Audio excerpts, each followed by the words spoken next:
Dis Ethan, comment se comportent les meufs en fait? J'ai jamais compris le délire d'hypergamie, des trucs comme ça. Est-ce que tu peux m'en parler un peu plus, s'il te plaît? Hum, Tu veux savoir, Richard? Les meufs de base, elles sont abreuvées d'attention.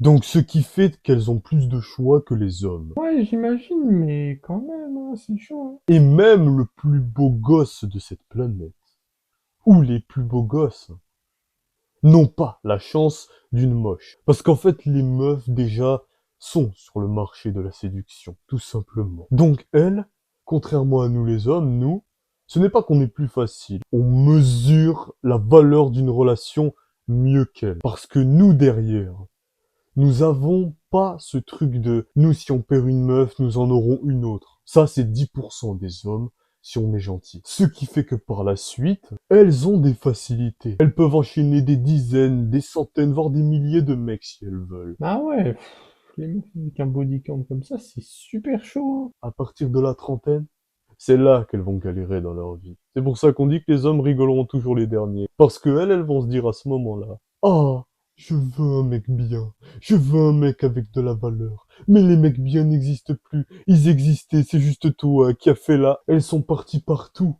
Et elles exigent un homme bien, musclé, avec de la valeur, du respect, traditionnel, alors qu'elles-mêmes ne le sont pas. Tu trouves pas ça contradictoire, Richard? Après, c'est pas toutes les meufs qui sont comme ça aussi, tu sais. T'as des meufs bien qui ont jamais eu d'homme, ça existe. Et qui en ont eu peu aussi, ça existe. Qui ont de la valeur, du respect, ça existe aussi. Tu sais, on est 8 milliards sur Terre, donc... C'est comme si tu veux planter des tomates, mais que tu n'as pas acheté les graines pour les planter. Ton voisin l'a fait, et tu vas lui faire des reproches, et lui dire, pourquoi tu m'as pas donné des tomates? C'est pareil, parce qu'au final, on récolte ce qu'on sème. Tu t'es fait poutrer par tous les hommes de la terre, tu vas tomber sur un homme comme ça. Ou du moins, tu vas peut-être tomber sur le plus gros des simples qui acceptera. C'est la dure réalité, malheureusement. Elles cherchent ça. Même à l'entrée du collège, elles sont déjà entourées par 10 garçons. On n'a pas eu ce succès de base avec les femmes. Mais on peut le construire. Ça, au moins, la vie nous le permet. Elle nous a donné un cadeau précieux. C'est quoi ce cadeau avec de la valeur? La détermination. Le fait de vouloir s'améliorer. Ça, c'est un beau cadeau. Et c'est l'un des cadeaux les plus incroyables jamais vus. En tant qu'homme, lorsqu'on subit des ruptures, des tromperies par les femmes. Et encore, les femmes aussi se font tromper, désolé pour elles, mais on parle des hommes. Malgré tout, l'homme peut se relever, même si ça prend plusieurs années.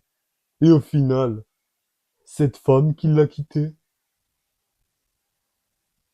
il la considère même plus. Donc, voilà ce qui fait l'hypergamie. Le fait qu'elle cherche toujours le meilleur. Ouais, c'est dommage hein, que l'hypergamie soit comme ça, hein, c'est triste. Hein.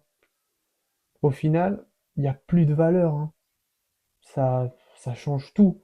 On a envie d'aller partout. C'est pour ça que, la plupart du temps, je dis bien homme ou femme, quand ils finissent par se mettre dans une relation stable, alors que de base eux-mêmes, ils ont sauté des relations en relations, ça ne colle pas, ça ne marche pas. Parce qu'il y a des délires de tromperie. Et les personnes qui ont eu le plus de relations, qui ont eu énormément, sont susceptibles de plus tromper que ceux qui n'en ont pas eu beaucoup. Et oui, malheureusement, l'hypergamie est comme ça, c'est la vérité. Si cette vidéo vous a plu, n'hésitez pas, likez, partagez, commentez, et surtout, abonnez-vous. Aux 1000 abonnés, je tente le défi des 1000 pompes en 1 heure. Toujours là, toujours en place. Le lien de ma boutique est dans la description. Et moi, je vous le dis, dis, ça marche.